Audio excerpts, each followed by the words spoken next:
Welcome back to Definitely Not Definitive. I'm Ken. And I'm Bethany. And we're just an elated couple in love that loves reacting to some Elden Ring. Elated for Elden Ring.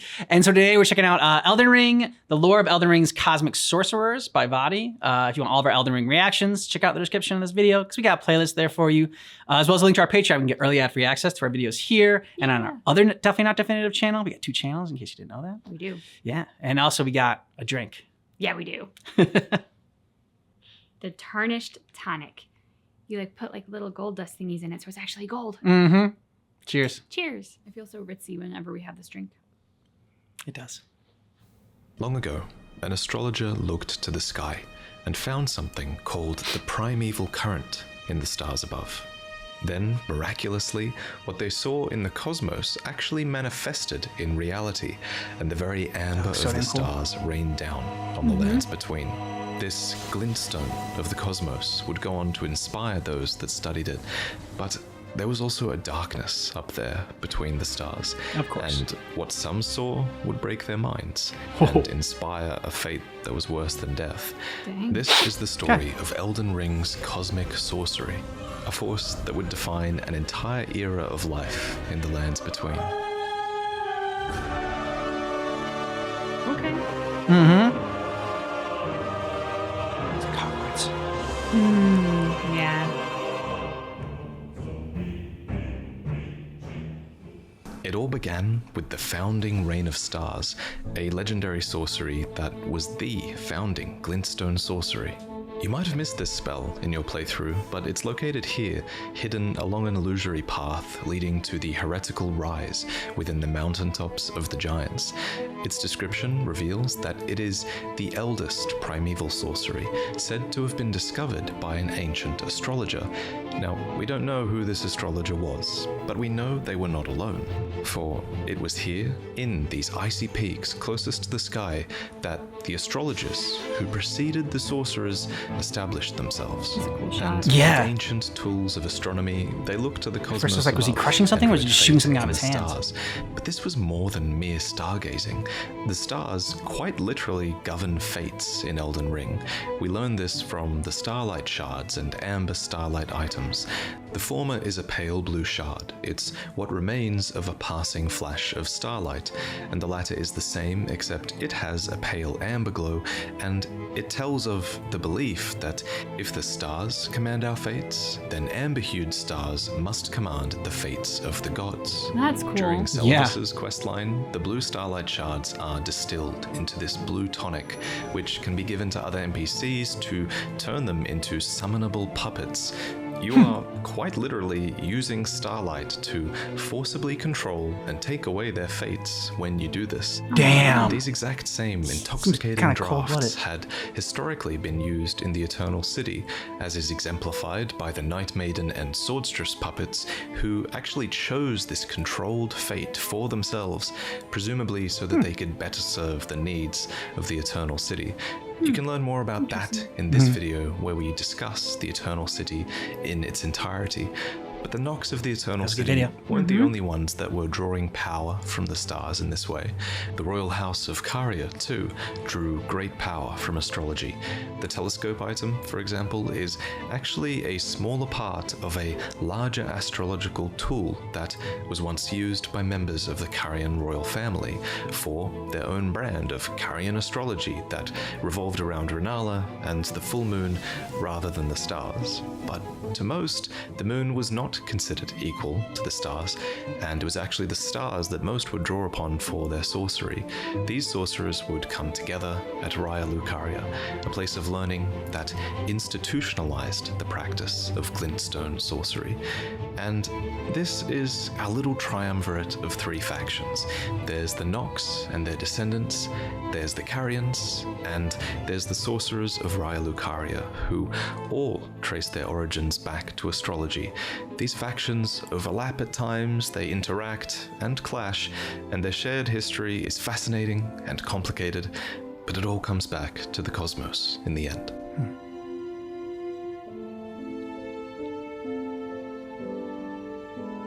But let's return once again to the founding reign of stars, which tells us that the glimpse of the primeval current that the ancient astrologer saw became a reality, and the stars' amber rained down on this land. But what exactly is the primeval current? Well, let's break down the term. The word current means it's a moving flow, or a torrent, and the word primeval means that this torrential flow likely existed from the very beginning of time. And thanks to the description for Comet Azure, we know that the primeval current is a distant starry expanse, something that is visually similar to the torrential comet generated from this spell. But what's truly amazing about this cosmic force is that somehow this ancient astrologer managed to manifest a rain of stars upon the Earth merely after glimpsing it in the primeval current of the cosmos far away. And I speculate that starlight shards are actually another example of this phenomenon. Their description reveals that these are what remains of a passing flash of starlight, and we exclusively loot these at the foot of giant stone astrolabes, which are these ancient stargazing tools. Thus, rather than being a piece of star that has fallen to the ground, I think these might be a byproduct of the act of looking up at the stars. Why else would we loot them here? And so, in this same manner, first established with these starlight shards and then the founding reign of stars, glintstone sorcerers would go on to replicate this phenomenon, using their powers of comprehension to conceive of new cosmic elements that could be manifested in reality. Or put another way, they formulated spells that let them throw giant rocks at each other, and it was a huge hit with everyone. It was a huge hit with everyone. Sorcerers were some who wished to truly understand the mysteries of the primeval current, no matter the cost. These were sorcerers like Lusat and Azure, who would literally become crystal in order to sync up with and better understand these powers of the cosmos. And then there was Selen, the Graven Witch, who threw all ethics to the wind and wished to see humanity ascend no matter the cost. And make no mistake, the stars are alive, in a sense. Look at Estelle, for example. This is a malformed star, but a star nonetheless, birthed from a void, or so it is said. But I'm getting ahead of myself. Most sorcerers, it seems, would just be content with merely manifesting cosmic power, and so they would embed a piece of physical glintstone into a staff and then use that glintstone as a sort of catalyst for the stars above. And since glintstone was needed to channel spells, and since sorcerers needed glintstone to study, I think having access to physical glintstone would have been a really important thing. And luckily for the sorcerers, glintstone, being sourced from meteors and comets, had fallen to the lands between before. So these valuable crystals were mined and put to great use. And so, atop and amidst enormous quantities of glintstone in the lakes of Leonia, a place of learning was built, an institution known as the Raya Lucaria Academy. Sorcerers, as a whole, were powerful. They could read fate in the stars, they had fire funny cosmic masks, projectiles at their enemies, and potentially even command the fates of others. So, naturally, there needed to be an institution for their power, a place of learning, but also a place of hierarchy and even governance, where rules about sorcery could be debated and enforced.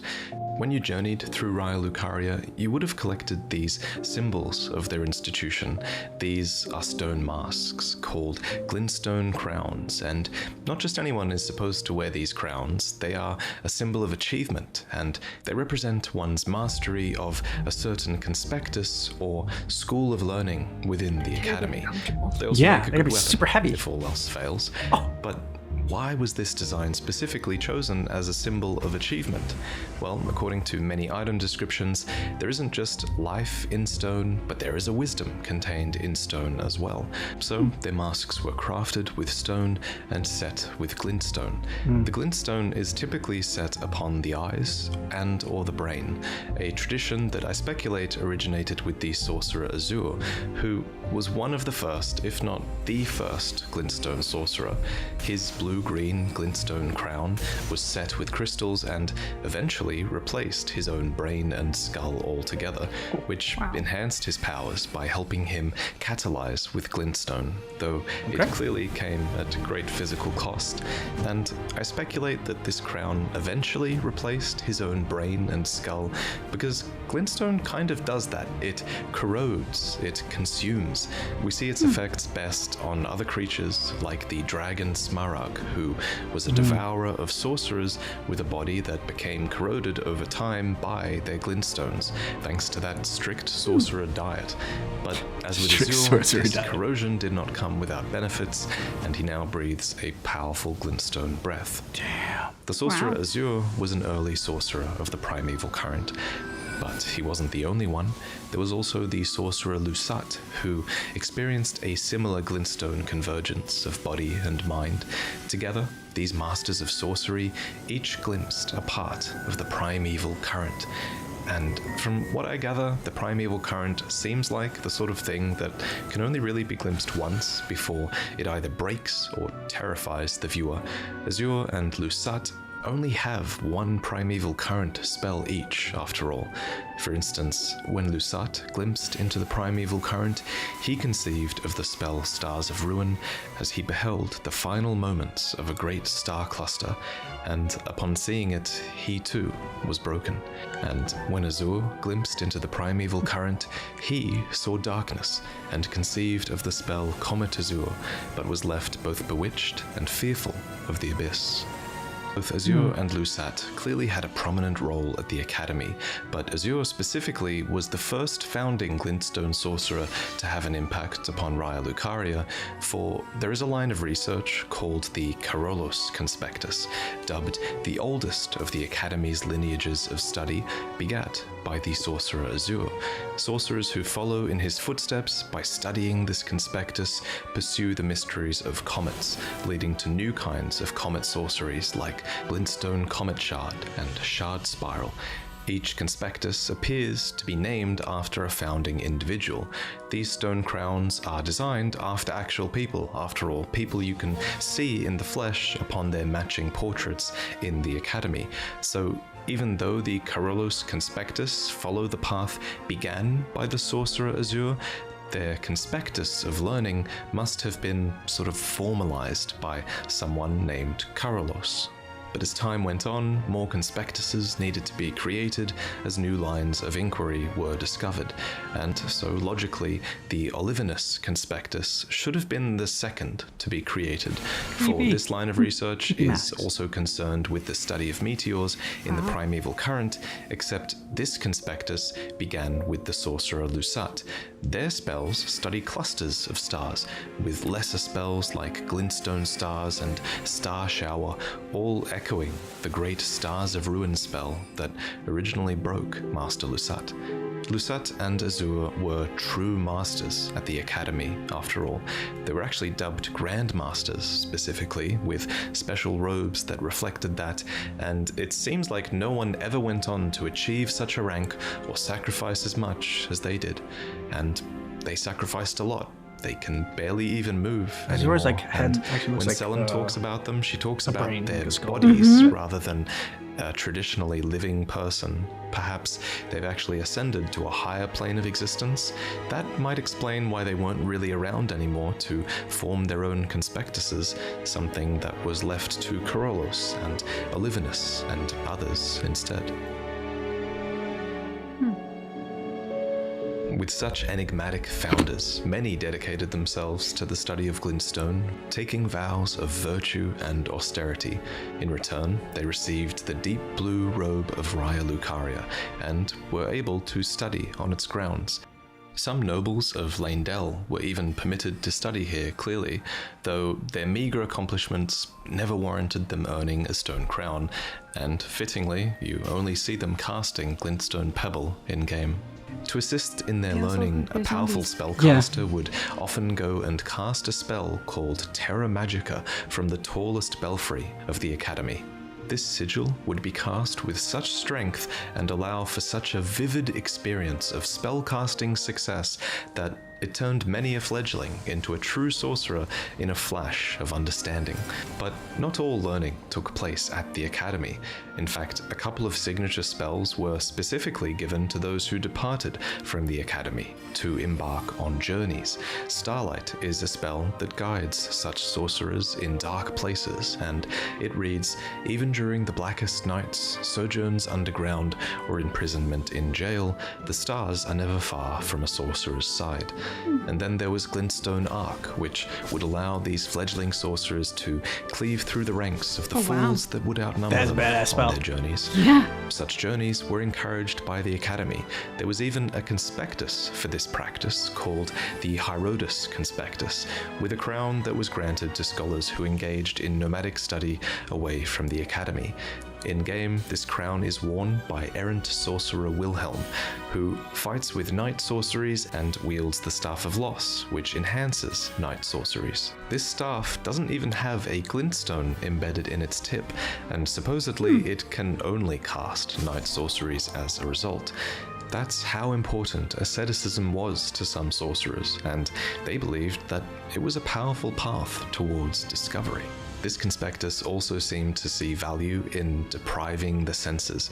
The crown of Hierodus is blindfolded, after all. We see this same practice of veiling the eyes down in the Eternal City as well, and the Nox's descendants were of course accomplished practitioners of night sorceries, which seemed to be thematically tied to this blindfolded, ascetic embrace of the void.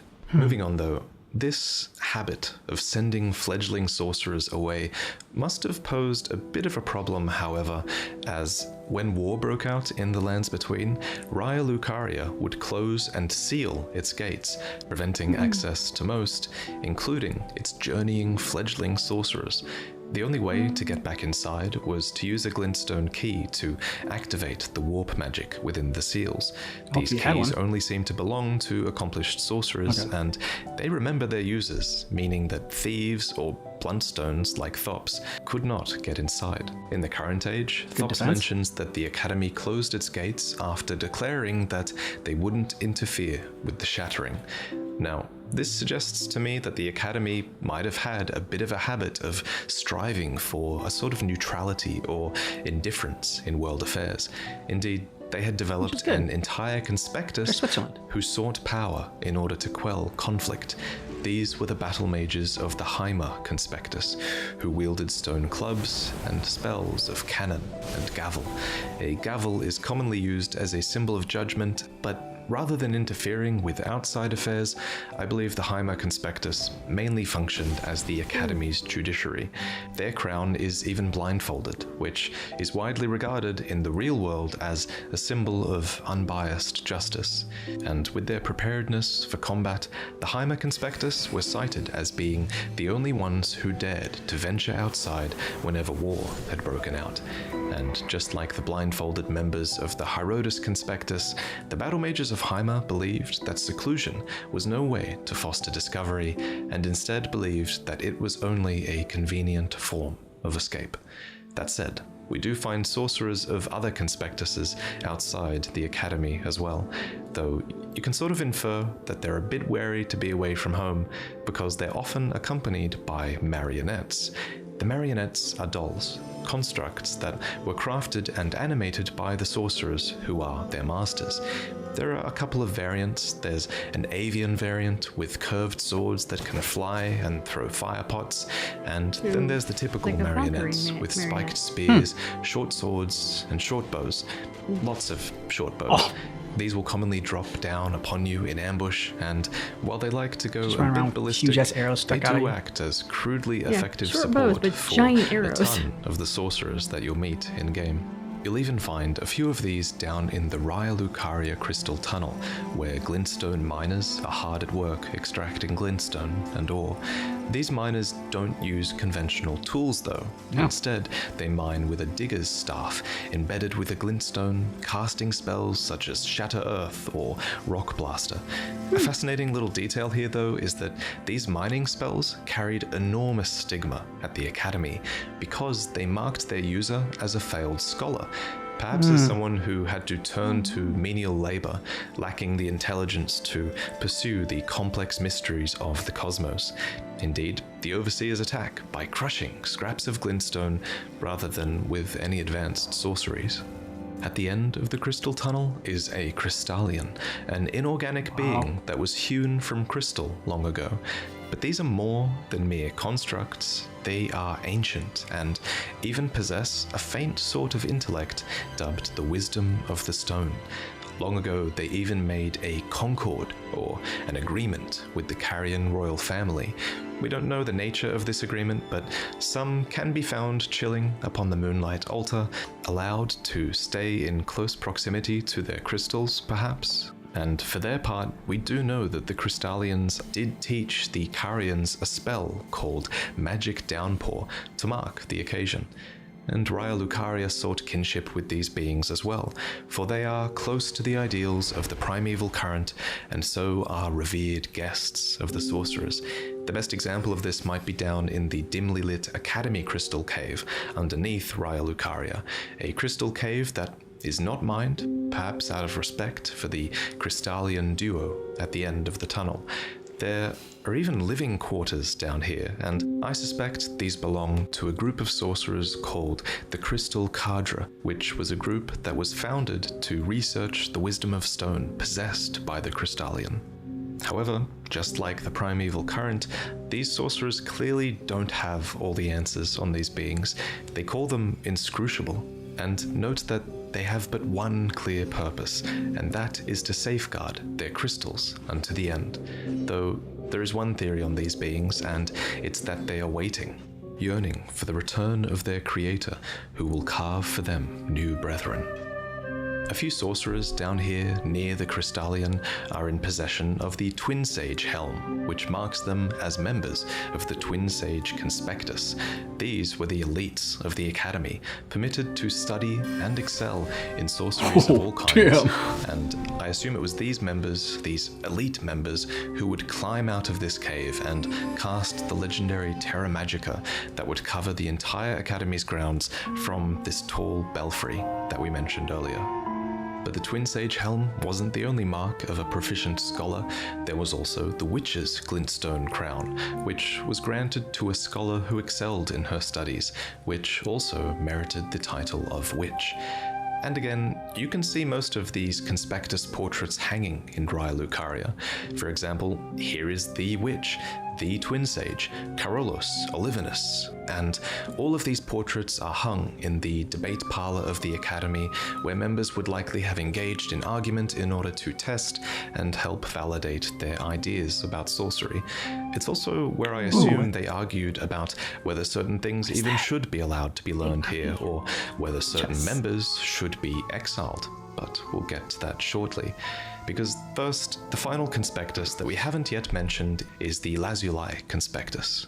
These sorcerers studied lunar sorceries, a quote-unquote heterodox pursuit that views the moon as equal to the stars, with a robe colored in the hue of the full moon, which signifies their heresy. And of course, these sorceries include many signature spells of Caria. And so we finally arrive at Caria. This is Carian Manor, and to the south are their stargazing grounds, both situated upon the western coast of Leonia, which, according to the map, has always been closely associated with Carian royalty. They have been around for a long time, a really long time. Specifically, Caria traces its roots all the way back to the ancient astrologers that existed alongside the fire giants. This is most apparent when you're looking at two items. First, the Sword of Night and Flame, which became a storied sword and treasure of Caria Manor. It was clearly crafted to commemorate the astrologers' early experiences with the primeval current and their shared experiences with the fire giants as well. And the fact that Caria inherited this sword suggests that they trace their ancestry back to the time of this sword. And then there's the Stargazer heirloom, which tells of the rise of Caria as a house of royalty through Renala and her full moon. The young astrologer gazed at the night sky as she walked. She had always chased the stars every step of her journey. Then she met the full moon, and in time, the astrologer became a queen. this royal house continued this tradition of stargazing and raised princesses and Carian knights to serve as their retainers. One of the foremost Carian knights was named Loretta, a woman we talked about recently in the video I did on the Eternal Cities, as it was rumored that she was an Albinauric. Albinaurics, as you may know if you watched that video, were widely despised in the Lands Between, though Caria is one of the few factions that seems to be pretty friendly with them.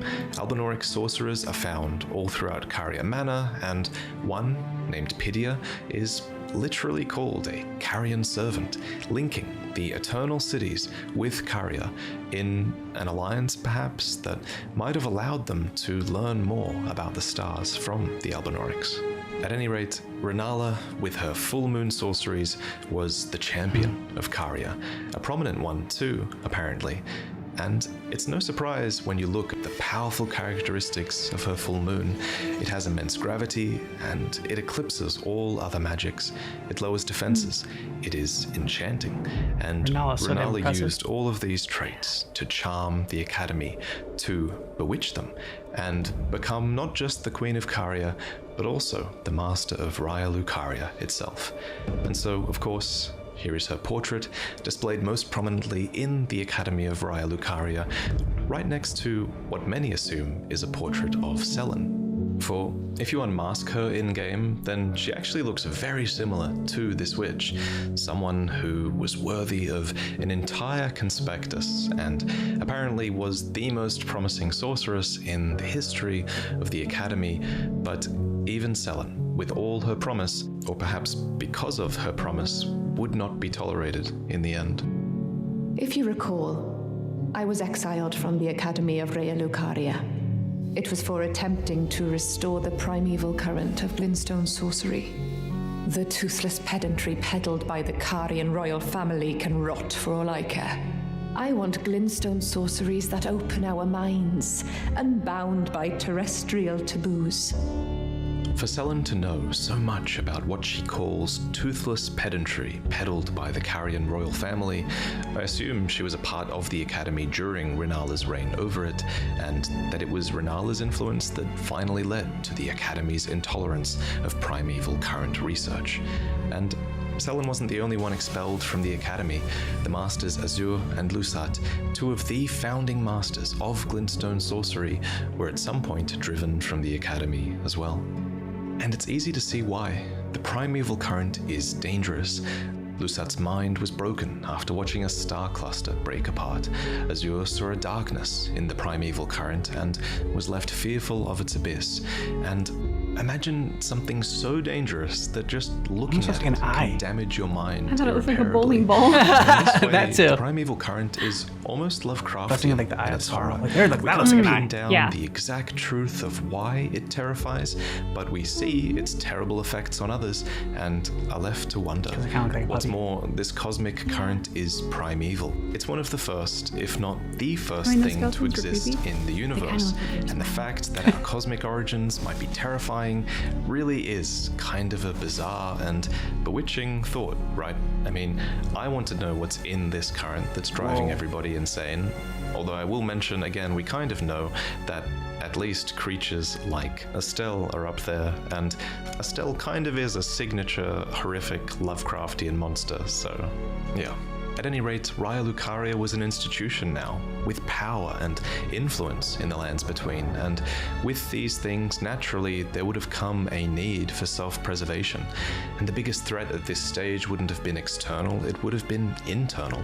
The biggest threat was probing the primeval current too deeply. And so, while primeval current research seems to still be okay as long as it's under the Carolus or Olivinus conspectus, a line was drawn, and the Masters Azure and Lusat were eventually driven from the Academy, as was Selen the Witch. When we first meet her, Selen states that glintstone sorcery is rooted in the study of the stars, and she laments that most sorcerers have forgotten that fact. She resents that the sorcerers took their power and then sort of turned a blind eye to deeper research in order to protect themselves, and it's kind of easy to empathize with her and to see her as this underdog fighting for the truth against an enormous institution. Even Thops thinks she's a good person in the end, but can you Still really takes her. blame Raya Lucaria for taking a stand when you see this? This is a school of graven mages, a mass of sorcerers fused together so that they might be fashioned into the seeds of stars. As the lore goes, this was apparently a valid line of research into the primeval current, and that in the name of this research, fellow sorcerers should be collected and fused together in a cluster to, I guess, create a star made of life. These creations were considered the nightmare of the Academy, and rightfully so. They represented Selen's complete loyalty to the truth, no matter the cost, to her fellow man. Naturally, such a thing had to be forbidden, but then you have to empathize with Selen a little bit and agree that it is a bit ironic that the exact line of inquiry that gave rise to the Academy was the very thing that posed a threat to its existence in the end. Eventually, the Academy would seek to rid itself of Caria's influence, but the Carian royal family had long prepared for the disloyalty of the Academy. There's a reason why the Carian Knight's shields are extremely magic resistant. There's a reason why there are many spells based on a policy of Carian retaliation, where magic can be absorbed and then turned back against its caster. There's a reason why their knights were specifically sworn to the moon, not the stars. Renala, as a proficient astrologer, might have even foreseen the eventual disloyalty of the Academy, although that's just speculation on my part.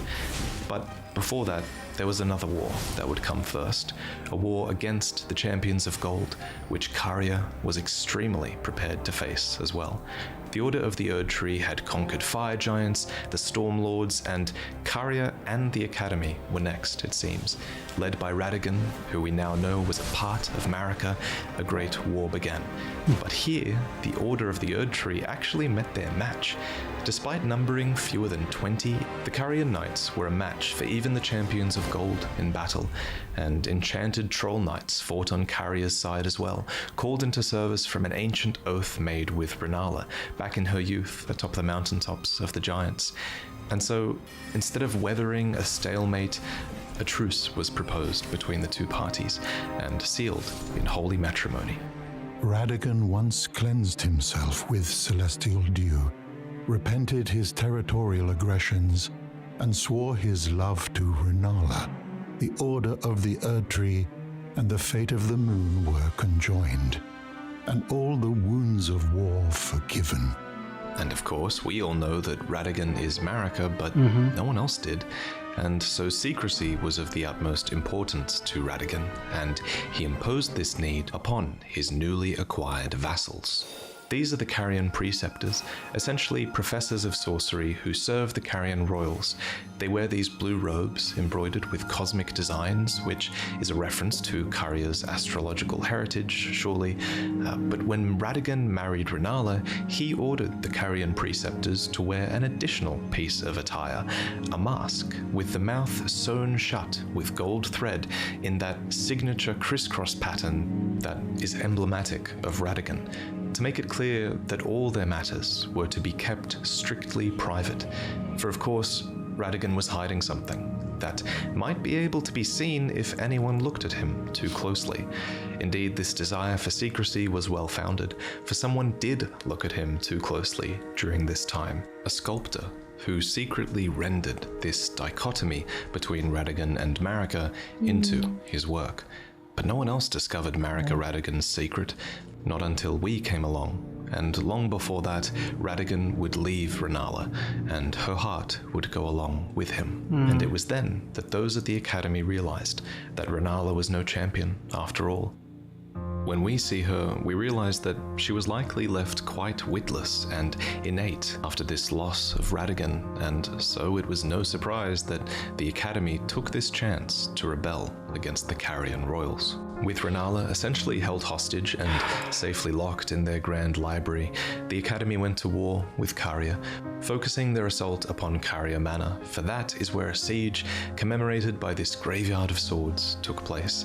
The enchanted soldiers who fought on behalf of the Academy were named the Knights of the Cuckoo, wearing red and blue surcoats that depict their namesake and carrying shields that boasted high magic damage negation.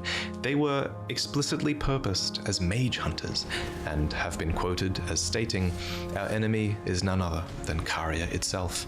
They also throw Albinoric pots, which reference the torture of Albinorics and the hatred of Albinorics that the Cuckoos have. And again, the Albinorics are found throughout all Caria, so these Knights of the Cuckoo were fighting against some true enemies here. But despite some of their descriptions saying that the Cuckoo Knights were sworn to the Academy, I think that's actually just wishful thinking by Raya Lucaria. The Scholar's armament and shield spells, for example, were actually spells that were quote-unquote taught to the Knights of the Cuckoo as payment for their contract. So they were getting paid to fight. And learning these low intellect spells suited them because they were not proficient sorcerers. For example, instead of casting spells, they would crush broken clumps of glintstone, dubbed faux sorceries or fake sorceries by the Academy. But most telling about their loyalty is the Cuckoo Knight armor, which says its left breast is emblazoned with a peering cuckoo, whence came their name. Which straight up admits that perhaps the bird's shrewd gaze is an expression of their refusal to be mere servants of the Academy.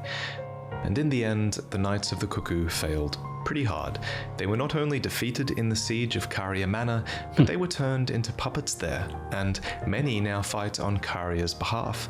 We get an idea of how much they must resent this when they somehow break free and confront Pidia, a Carian, an Albinoric, and a mage. 3 things that they absolutely hate. But unfortunately, guys, that's where I have to leave things for now. There's an entire summary I also wanted to do about Celia, the town of sorcery, as well. But honestly, I feel like Celia is very difficult to speculate on and puzzle out. So considering how long that would take to put into words, I think it might have to wait until another video. But please subscribe, because I will talk about it eventually, and I think I'll also give Selen her own Prepare to Cry episode as well. Hers is going to be amazing. There's some good things ahead, as always. Special thanks to Quelag for reviewing this script, and of course to Miss Pap1, who did all of the incredible visuals in this video. He's a true master, and I'm lucky to be working with him. But I'll see you in the next one, guys. Thank you for watching. I really like that one because the magic and the sorcery and, the cosmos that was involved with it all, I just found fascinating. What'd you think? I mean, as always with Vadi's videos, but I feel like this in particular, the imagery is beautiful. Yeah. And so many different images of like the cosmos, the night sky, the stars. We obviously live near a city, so we don't get to see very many stars, which sucks. So it was just kind of like almost mind-blowing to see that depicted. And I think I probably said this before, but what I so respect about Elden Ring, Vadi, and the fans of Elden Ring is that this world is so immense, so epic that like you could go to school to learn the history of Elden Ring. I mean, it reminds me of when Game of Thrones came out and like there were books on the different houses that are in Game of Thrones. Like, yeah, you could read the novels. You could also read like the cookbook of Game of Thrones and the house history of Game of Thrones and like all these other things. Yeah, you gotta sell, baby. You gotta sell that. And I think they did it with Harry Potter too. I think there are books like that as well. But that's what I love about fantasy is the fact that the fans are so passionate. They will dive into and find the answers to all of these things that maybe we've been curious about, but we haven't really thought to explore, or maybe they weren't very obvious in the novels when you read them. So I loved that. And I mean, we've seen so many different aspects of the Elden Ring world that I'm almost kind of like, wait, but there's more? You expect it to run out at some point, but it doesn't seem to.